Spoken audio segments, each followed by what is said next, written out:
চাষিদের বিক্ষোভ সভায় মারধর, সমবায় ব্যাংকের ম্যানেজারকে মারধর চাষিদের। 38 লক্ষ টাকা তছরূপের অভিযোগ ম্যানেজারের বিরুদ্ধে।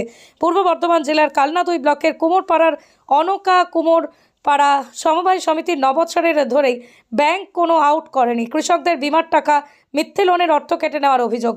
বিক্ষোভ সমাবেশ চলাকালীন হঠাৎই কৃষকরা উত্তেজিত হয়ে মারধর করে সমবায় ব্যাংকের ম্যানেজারকে। কালনার বিধায়ক ব্যাংকের আধিকারিকদের নিয়ে একটি আলোচনা সভা হওয়ার কথা ছিল।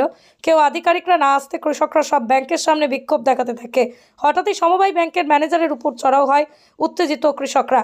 কালনার এমএলএ দেবপ্রসাদ বাগ জানান, চাষিদের দাবি ন্যায্য, ব্যাংক কর্তৃপক্ষ দায়ভার এড়াতে পারেন না। বিক্ষোভ আমাদের চাষিরা গত মরশুমে, আলুর মরশুমে আমাদের যে আলু বৃষ্টিতে প্রচণ্ডভাবে আলুর ক্ষতি হয়েছিল, সেই আলুর ক্ষতিপূরণ বাবদ আমাদের টাকা আমাদের সমিতিতে যে অ্যাকাউন্ট আছে কালনা কোঅপারেটিভ ব্যাংকের আন্ডারে, সেই সমিতির অ্যাকাউন্টে আমাদের চাষিদের টাকা আমরা প্রিমিয়াম জমা দিলে সেখানে হচ্ছে ক্ষতিপূরণের টাকা ঢোকে। সেই টাকাগুলি যখন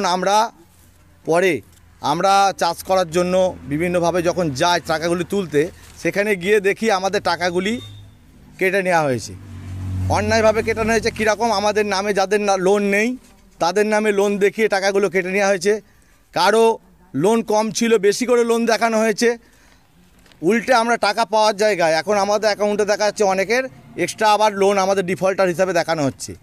তাই এই টাকা মূলত আমাদের এই চাষিরা এখন চাষের কাজে প্রত্যেককে হচ্ছে অনেক টাকা খরচা হচ্ছে। চাষিরা খুব চিন্তায় আছে, এই টাকা তারা ফেরত না পেলে কিভাবে চাষ করবে।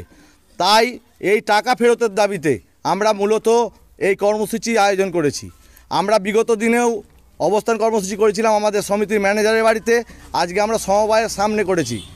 আমরা সমবায়ের সামনে করার একটাই উদ্দেশ্য, বিগত দিনে যখন আমরা কর্মসূচি করেছিলাম, আমরা ব্যাংকের প্রতিনিধিদের ফোন করলে ওনারা জানায় যে ওনাদের হেড অফিস সেখানে হচ্ছে চিঠি করে ওনাদেরকে জানাতে হবে। আমরা সেই মোতাবেক আমরা 2 তারিখ একটা ডেট নিয়ে এমএলএ সাহেব এবং ওনাদের কাছ থেকে ডেট নিয়ে আমরা প্রত্যেককে এই যে বাই পোস্ট প্রত্যেককে হচ্ছে স্পিড পোস্টে হচ্ছে চিঠি পাঠানো হয়।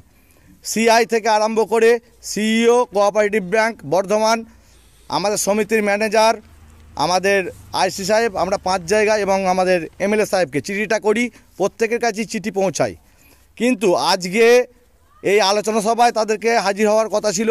বিশেষ করে আমাদের দরকার ছিল ব্যাংকের প্রতিনিধিদের, কারণ আমাদের এখানে 9 বছর ধরে কোনো অডিট করেনি, অথচ লোন ছেড়ে গেছে।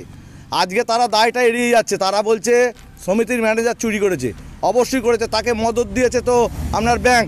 9 বছর অডিট হয়নি, অথচ সমিতির ম্যানেজারকে কি করে লোনটা ছাড়ে। আজকে যদি 2 বছরের মাথায় যদি অডিটটা করাতে পারতো, তাহলে এই 38 লাখ টাকা, এখন বর্তমান টোটাল দাঁড়িয়েছে 38 লাখ টাকা, এই 38 লাখ টাকাটা তো 2-4 লাখের মধ্যে থাকতো। তাই আমাদের দাবি, ব্যাংক এর মধ্যে সম্পূর্ণভাবে জড়িত আছে, তাই আজকে তারা দায় এড়িয়ে যাচ্ছে, ভয়ে জায়গায় আসছে না। আমরা চাষিরা আলোচনায় ডাকছি তাদের, ব্যাংক সেখানে আসতে ভয় পাচ্ছে।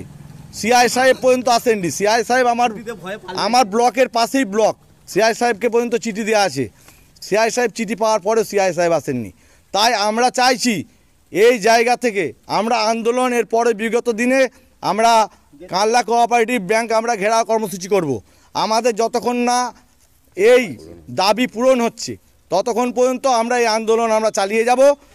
তাতে আমরা চাষিরা যেরাম একসঙ্গে আছি একসঙ্গে থাকব। আপনার নাম? আমার নাম বুদ্ধদেব মল্লিক। না, আমাদের সমবায় সমিতি শুনুন, আমাদের 8-10টা মিনি আছে আপাতত, আর কেসিসি লোন ছিল, আর অন্য কোনো কিছু নেই আমাদের মানে ওন ফান্ড বা কোনো ডিপোজিট কোনো কিছুই নেই। মিনিগুলোর কি অবস্থা? মিনিগুলো দেখুন স্যার, মিনিগুলো মানে ইলেকট্রিক বিল প্রচণ্ড আসছিল বলে মিনিগুলোকে এখন আমাদের তখন কমিটি ছিল, কমিটি থেকে আপনার হচ্ছে চাষিদের হাতে দেওয়া আছে। কিরকম ধরনের হাতে মানে 5-6 জনে মিলে একটা কমিটি করে ওরা নিয়েছে, মানে বছরে সিজনে 100-200 টাকা করে দেয়। এখন চলছে না সেগুলো বন্ধ? সেগুলো চাষিদের আছে। আর একটা মিনি আমাদের আছে, যে একটা কর্মচারী, মানে আমি তো আছি, যে ওর মাইনে বা কোনো কিছু দেখাশোনার জন্য দেওয়ার জন্য একটা মিনি আমাদের নিজস্ব নামে আছে। আর বাকি মিনিগুলো সব মানে চাষিদের লিজে নয়, ওইরকম মানে 2 বছর 3 বছর ছিল, এখন আবার 1 বছরের জন্য আবার দেওয়া হয়েছে। এবার কমিটি তো নয়, কমিটি হলে আবার চাষিদের চুক্তিতে দিয়ে দেওয়া হয়। হ্যাঁ হ্যাঁ। আচ্ছা, এই সমবায় কটা গ্রাম আছে আপনার? আছে 1, 2, 3, 4, 5টা। তার মধ্যে মেন আছে গিয়ে 3টে গ্রাম নিয়ে আমার লোনটাই আছে, মানে ওইগুলোর নামের মধ্যেই আছে। কোন কোন গ্রাম? আপনার হচ্ছে কোমরপাড়া আনোকা, সোদপুর, কুলেপাড়া আনোকা। আচ্ছা, ঠিক। কিন্তু ওদের প্রকৃত লোন ছিল না। আমার 9 বছরের অডিট পেন্ডিং ছিল। হ্যাঁ, 9 বছরের অডিট পেন্ডিং থাকার জন্য ওদের লোনগুলো বাকি থেকে যায়। বাকি থেকে যায় কীরকম, সত্যি কথা বলতে ওদের হয়তো যেটুকু লোন নিয়েছে আমি বেশি তুলে একে দিয়েছি ওকে দিয়েছি সেরকম তথ্য আমি আছে, বা আবার কিছু কিছু নেই। কিন্তু এইটা যখন ব্যাংক থেকে আসে ওরা দেখে লিগারের কারণে বাকি হয়ে আসে।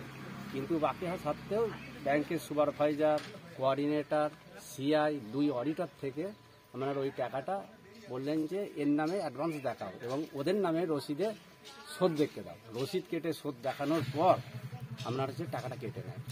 যখন ওরা ব্যাংক থেকে করে দিয়ে যায় তারপর টাকাটা কাটে। অডিটে আমার নামে অ্যাডভান্স দেখে দিয়েছে এবং আমি 5 বছর সময়ও নিয়েছি, আমি দিচ্ছি, আমি এখনো দেবো না বলিনি যে আমাকে সময় দিয়ে হোক, যেহেতু আমার ভুল ত্রুটি হয়েছে। আমি বলছি যে ধরুন একটা চাষি 30,000 টাকা লোন নেয়, হ্যাঁ, কিন্তু যখন চাষি দেখছে তার লোনের অঙ্ক 50,000, তাহলে বাকি 20,000 টাকা কি মানে সমিতি থেকেই এটা বাড়ানো হচ্ছে? না, এ দেখুন না, মনে করুন আমি এইরকমই একটা বলছি, মনে করুন কেউ বলছে যে আমার নামে 20,000 আছে, আমাকে যদি আর 5-10, আমি কিন্তু এইরকম অনেককে করেও দিয়েছি বা করেছি, কিন্তু সেই লোকের কিন্তু বাকি থেকে গেছে তাতে, বা সেই লোক অনেকে আছে অনেক টাকা দেয়নি গো, অনাদায়ী, সেটা অলিখিত। হ্যাঁ, অলিখিত। কিন্তু অলিখিত লোন হয় না, হয় সমিতিতে না, অলিখিত তখন তো অ্যাকাউন্ট সিস্টেম ছিল না। এখন যেমনি 20 সাল থেকে অ্যাকাউন্ট সিস্টেম হয়ে গেছে, 20 সাল থেকে লোনও বন্ধ আছে। সমবায় একটা প্রতিষ্ঠান, সেখানে একটা লোক, একজন চাষি যখন লোন নেবে তার তো কিছু প্রসিডিওর তাকে মেনটেন করতে হয়, তার লোনের উপর বীমা হয়।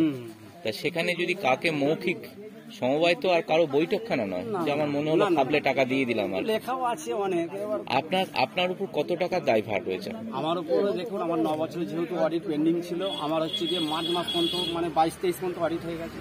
সেই ক্ষেত্রে তো একটা বছরের শেষে একটা ক্যাশ ব্যালেন্স টাকায় 8,13,000 টাকার মতন ক্যাশ ব্যালেন্স টাকা হচ্ছে। আর 9 বছরের অডিটে যে ঘাটতি যেটুকু হয়েছে 1.5-2 লাখ টাকা করে, সেইগুলো আমার নামে অ্যাডভান্স করা আছে। মোট কত টাকা অ্যাডভান্স?